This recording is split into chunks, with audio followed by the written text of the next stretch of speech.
In today's news, COVID-19 vaccine to be available in the territory of the Virgin Islands as of February 2021. And viewers, a local author recounts her traumatic abuse ordeal in her new book, My Shattered Life. And today we are live with a BVIslander who actually received the COVID-19 vaccine as the rest of the territory prepares for that vaccination rollout plan. All that and so much more when 284 News returns.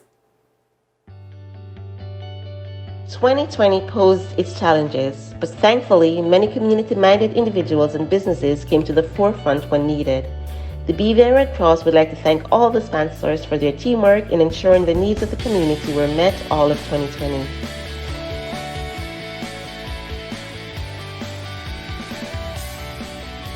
The BVI Red Cross would like to thank the BVI public for your continued support throughout the year.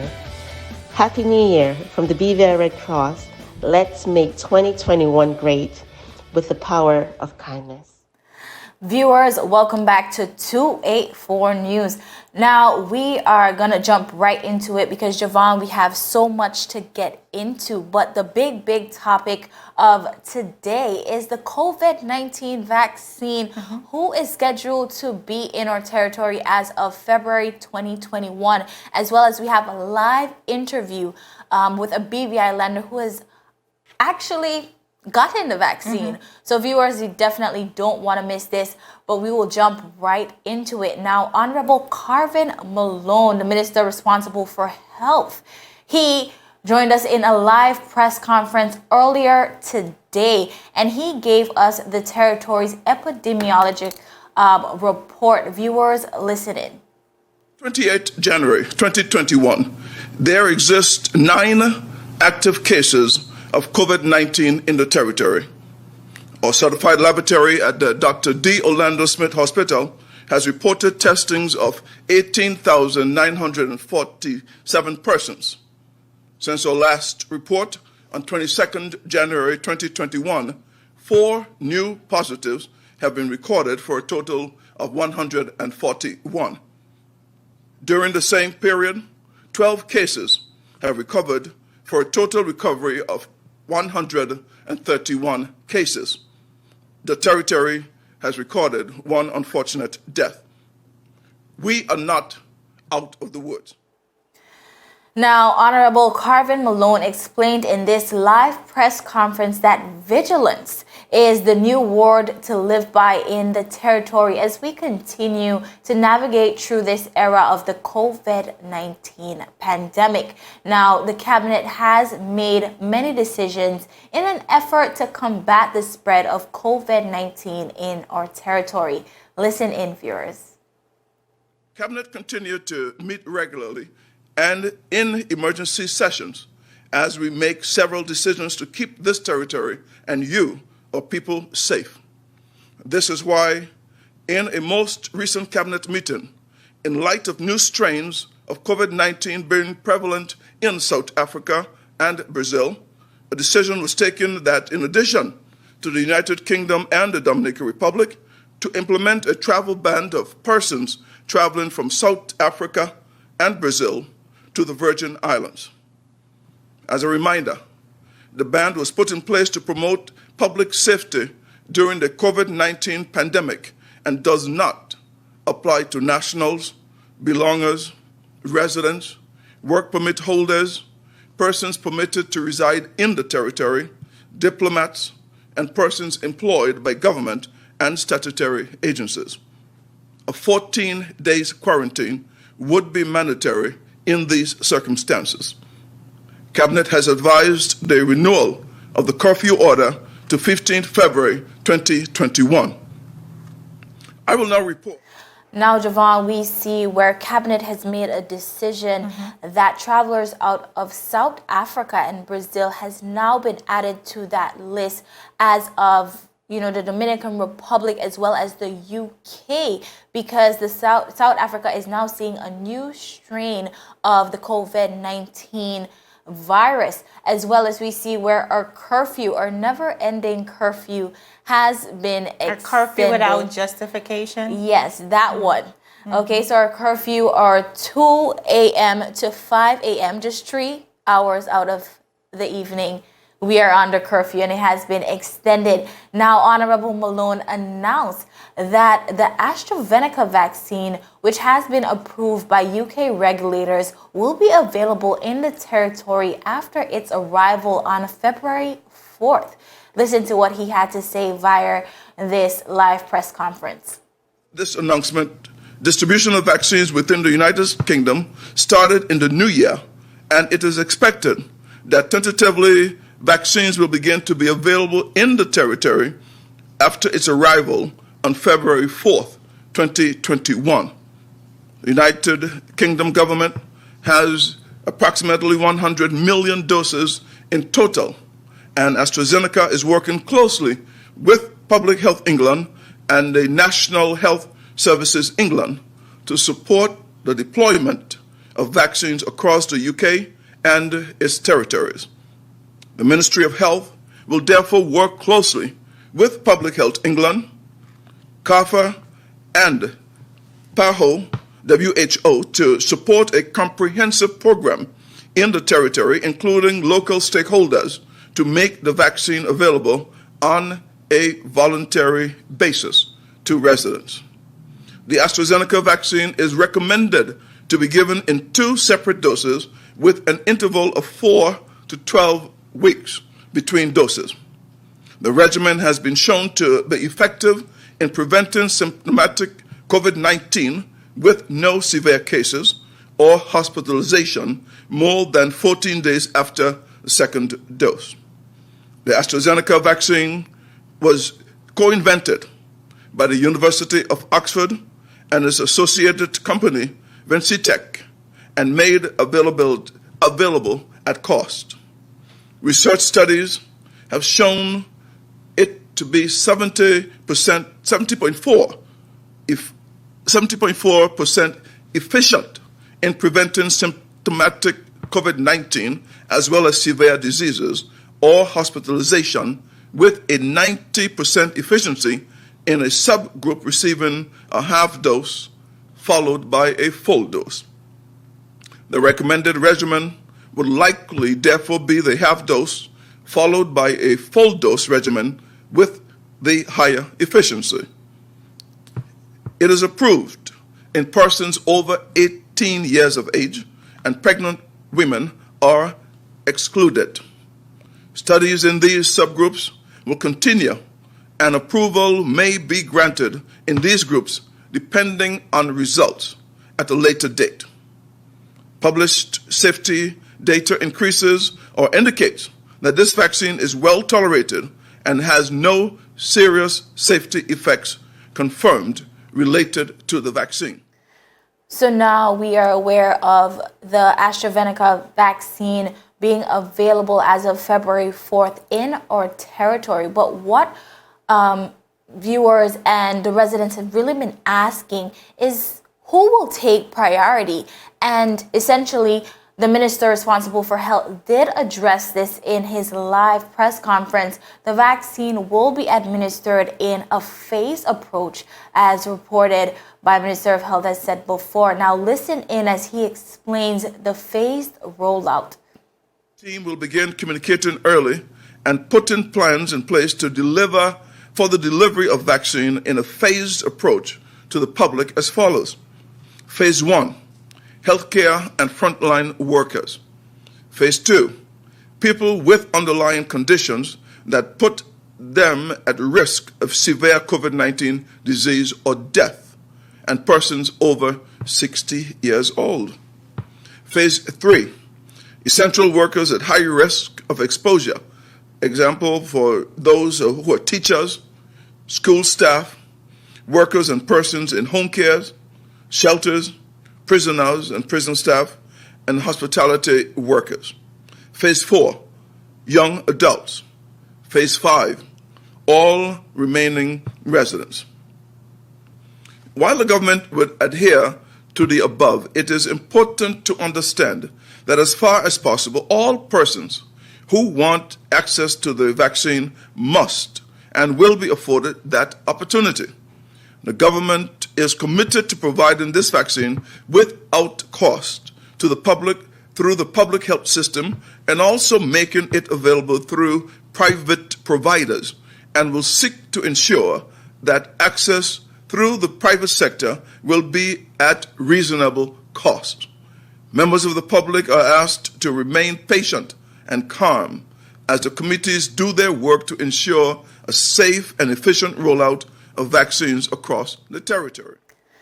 Viewers, just a few facts coming out of today's live press conference. Now, Javon, we know that this vaccine is a big deal, not just for the BVI, but regionally and internationally as we continue to fight against COVID-19. Some experts are saying that this is somewhat a means to an end. Absolutely. But Kyla, there are some key differences we want to touch on. We do know that about 8,000 shots have been procured for the BVI, of course, by way of the United Kingdom's commitment to us as a British overseas territory.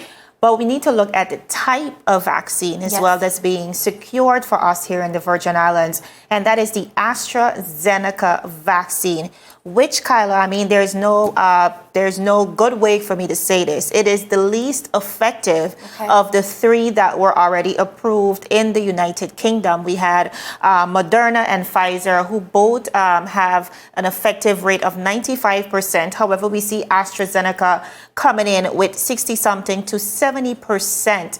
And so persons are raising some very valid questions. We do know there's a difference in cost as well. Right. The AstraZeneca vaccine, which has been secured for the BVI, is just about $4 per shot.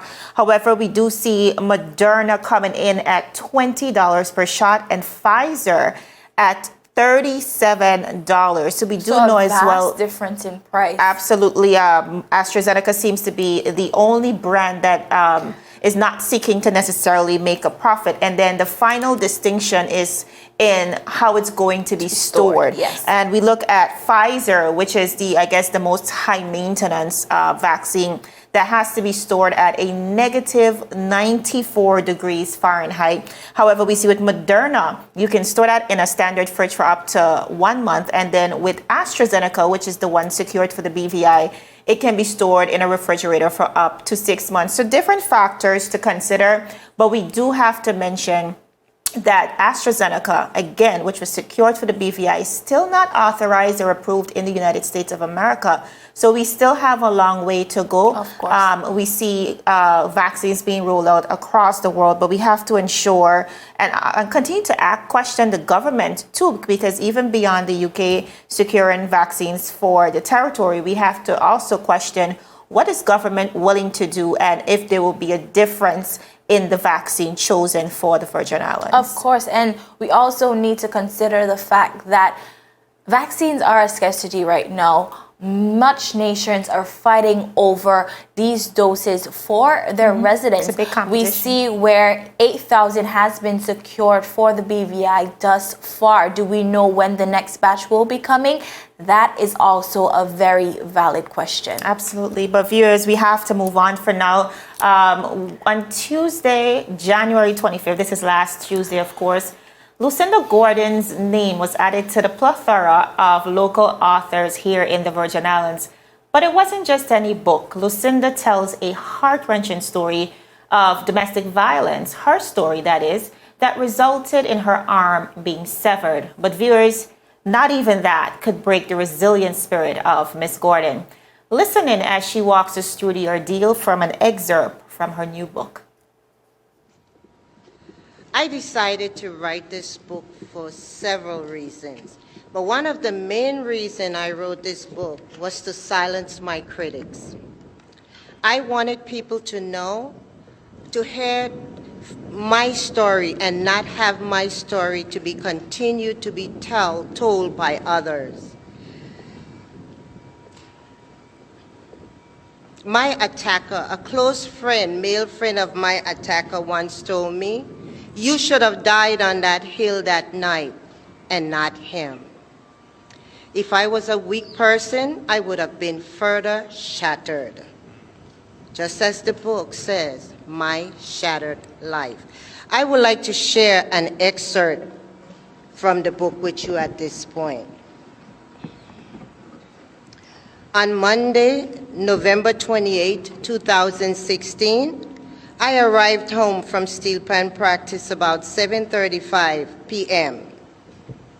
Practice usually ends at 8 p.m., but I left earlier that night. When I got home, I parked the truck on the hill across from the street light. I changed my shoes, got out my keys with the light taser, and gathered my bags. While walking down the hill, as I was putting the bags on my shoulder, Vance jumped out the hill with a machete. The raised machete above his head glittered in the light. I thought to myself, damn, he sharpened it for me.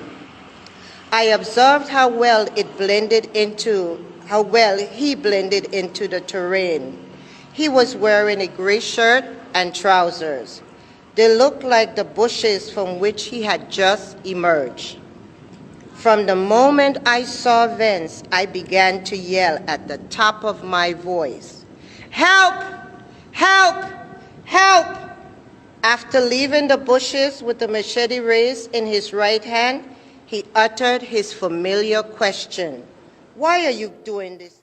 I think such a powerful moment to capsule the strength and the courage that it really took for Ms. Gordon to share her story with us and, of course, the world by way of this book. It was a very, very good book launching ceremony, if I must say so myself. But perhaps, Skyla, one of the most enlightening moments came from a speech that was actually made by Judith Charles of the Family Support Network on some of the challenges faced in trying to remedy the domestic violence situations here in the territory. Listening. So let's start the discussion of domestic abuse with first responders. The first line of defense for a victim is the police department. Usually, a person being abused goes to the police department.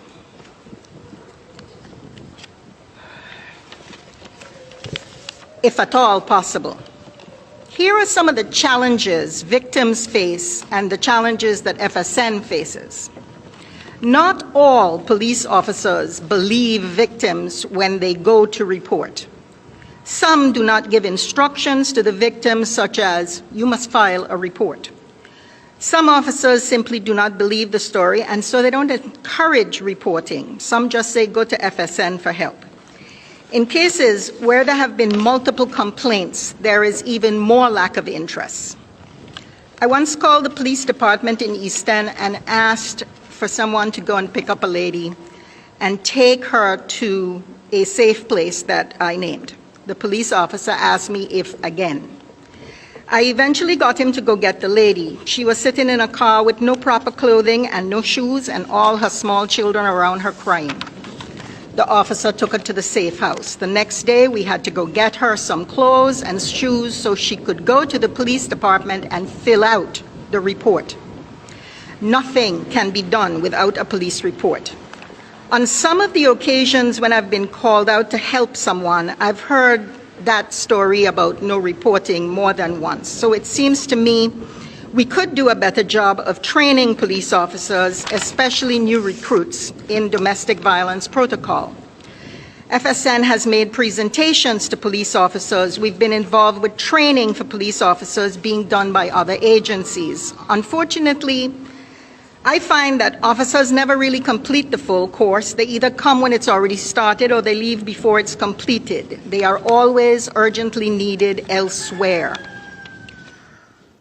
That was Ms. Judith Charles of FSN. Kyla, I want to start with Ms. Charles and her perturbing reminder that we are failing women in our communities. Yes. It bothers me that even in this day and age that we continue to brush this issue under the rug. We continue to victim blame. Like she mentioned, when it hits the news, we victim blame. We always find ways to justify what has happened. You know, we continue to fail our women, and it's not just the community. She highlighted law enforcement is failing our women. She highlighted the fact that the judicial system is failing our women. And it is because of our actions as well as our inactions. And what continues to happen? I think situations like Ms. Gordon's, but I want to take this opportunity not just to congratulate Ms. Gordon mustering the courage to move forward with her life, but also for sharing in her vulnerability. And I think it begins it begins the healing process, and it encourages our community. But not only that, Kyla, I see this book serving as a deterrent for persons who may be thinking that abusing somebody is okay. You know, we often say, we're going to stay because of the children. We're going to stay because of love. But love does not hurt. And I think it's high time that we continue to stamp this out to the community.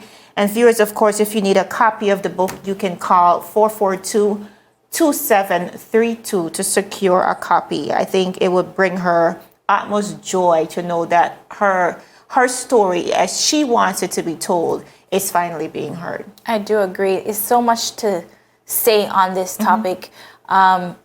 It's just heart-wrenching that in 2021 we're still dealing with this, but we must have the conversation. We must continue to be outwardly open about what is happening, and we're definitely applauding Miss Gordon for being courageous and writing this book for everyone to really reflect on what she's been through. Absolutely. Now, viewers, after this quick commercial break, we are live with a BVIslander who had the honor of receiving the COVID-19 vaccine. We're talking about how he was able to receive the vaccine and what occurred. All that and so much more when 284 News returns.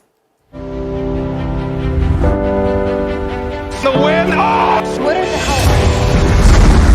I'm freaking out! Is time.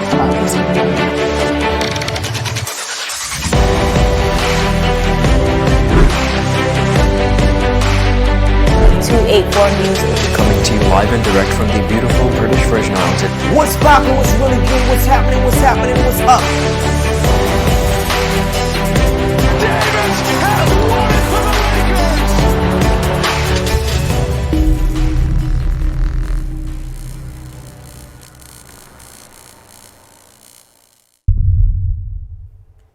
Viewers, welcome back to 284 News. Now, as the world over continues to grapple with the effects of COVID-19 and move towards vaccination, the questions of whether persons are willing to take the vaccine remains. Now, as we spoke about before, the BVI will soon embark on its very own vaccination rollout plan with just about 8,000 shots secured by the UK. So today, viewers, we are sitting down with a BVIslander who happens also to be the CEO of CCT as well as 284 Media, Mr. Alfred Penn, who has received the vaccine. Welcome back to 284 Media, Mr. Penn.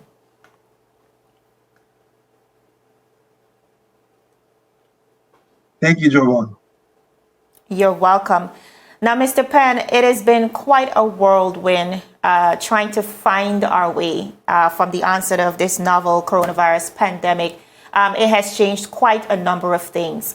But we have been forced to transition with the times. Recently, we saw that you were able to secure a shot of the COVID-19 vaccine.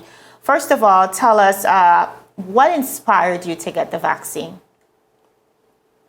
Well, I've come to believe that, a lot of these situations, especially as we have to deal with these crises in life, you can only lead from the front.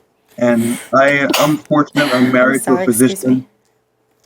My wife is Dr. Cecilia Penn. She has Partners for Kids, which is a medical practice in both the BVI and USVI. So I had her to lean on, and I looked at what she decided and what a lot of my other friends who are in the medical field decided to do in terms of moving on, in terms of taking this vaccine. And once they were all prepared to take it, I assume that they have more knowledge and more experience and information in this space than I do. So once they took it and my opportunity came to take it, I think it was important to take it and move forward, because we as a people, we do have to move on. We can't stay the way we are right now forever. Now, there have been many questions circulating regarding how fast the vaccine became available in light of the many issues and diseases we've seen around the world. And it doesn't seem like much haste was made as it relates to those vaccines. Did you have any concerns as it relates to what's within this vaccine, what type of vaccine it is, much like what the conspiracy theorists are saying? I have those concerns, and I think you'd be remiss not to have those concerns. But I think fear is a part of life. You have to figure out how you're going to move forward in the midst of fear. We can all get hit by a bus today. We can all be robbed and killed today, but we continue to move on. And I think this is starting to become that same kind of reality. I think there's a medical reality which involves COVID-19 and the vaccine. And there's also a political and economic reality that we have to move on as a society. We have to move on as an economy. And I would encourage people to, consider that as you'll never know everything about anything. So you have to trust the experts and the people who are, have studied this situation and make the best decisions that they can make. I mean, as I said, I'm very fortunate. My wife, my life partner, is a medical doctor, and I would trust her advice implicitly in terms of this field. And once she decided to do it, it was really an easy decision for me. In the U.S., I split my time between the U.S. and British Virgin Islands. In the U.S., they're now giving the vaccine to people 65 and older and people under 65 who have a comorbidity. The truth is, almost all of us, after you get to a certain age, have a comorbidity. I don't like to admit it, but I am diabetic, so that's a comorbidity. So when my turn came a chance to take the vaccine, I didn't hesitate because I think it's time for us to move forward as a society. All right. Now, persons are, of course, speaking about some of the side effects of these vaccines. Before we get to that, do you know exactly which vaccine shot you got? Was it the Moderna, Pfizer, AstraZeneca? I'm not sure if you are aware of which type of vaccine you received. And if any, did you had any side effects? I took the Moderna. The Moderna is much more commonly available because it has, the storage requirements are much less. So they're pushing the Moderna to a lot of the private facilities in the U.S. So that's the vaccine that my wife's practice was able to administer. I really didn't have any side effects. When I took the shot, I didn't even realize I took it. It was, it was really nothing. A few hours later, I found that my shoulder was a little bit sore, and by the time 24 hours had passed, that had already gone away. So really, it had no effects at all. Thankful to having gone through it. Obviously, I have the second dose to look forward to in about 3.5 weeks, 4 weeks. But hopefully, it'll be the same situation. And it's a situation where none of us know everything, but the truth of the matter is we do have to move on. All right, as we begin to wrap up, well, of course, by now you would know that the government is also preparing to roll out in the BVI a vaccination plan. What do you want to say to BVIlanders and residents alike who might have any form of hesitation as it relates to this vaccine and how it can contribute to us moving forward? Well, I think for each person, it's a personal decision. I do think there'll be vast pressure on people as more and more people take the vaccine, as we almost start to divide the world in between the vaccinated and the unvaccinated. That's somewhat unfortunate, but I do kind of foresee that as the future that we're heading towards. And I think each person will have to make their own personal decision. But I would just encourage everybody to lean on the experts, not to lean necessarily on your own understanding, but lean on the expert to guide us as to what we should or shouldn't do moving forward, and try to make the best decisions that we can. None of us know everything, but we do know that we need to move on. We need to continue to operate within our society, et cetera, et cetera. All right, Mr. Penn, thank you so much for making time to sit with us. Thank you. You're welcome, Kyla. That was Mr. Penn, of course, who had the privilege of securing the first shot of his vaccine. Again, many questions to go over, many queries, many concerns. But here we see people moving forward. I guess within the next few weeks as well, the BVI will be on that very same path. So again, it's really up to members of the populace to decide if this is a path that they want to go down as well. I do agree. I think for the next few days as well as few weeks, months, we will be speaking about this COVID-19 vaccine. But viewers, we are out of time. That is it for today's news roundup. I am Kyla Kenesha Forbes. And my name is Javon Wilson. Goodbye. Bye.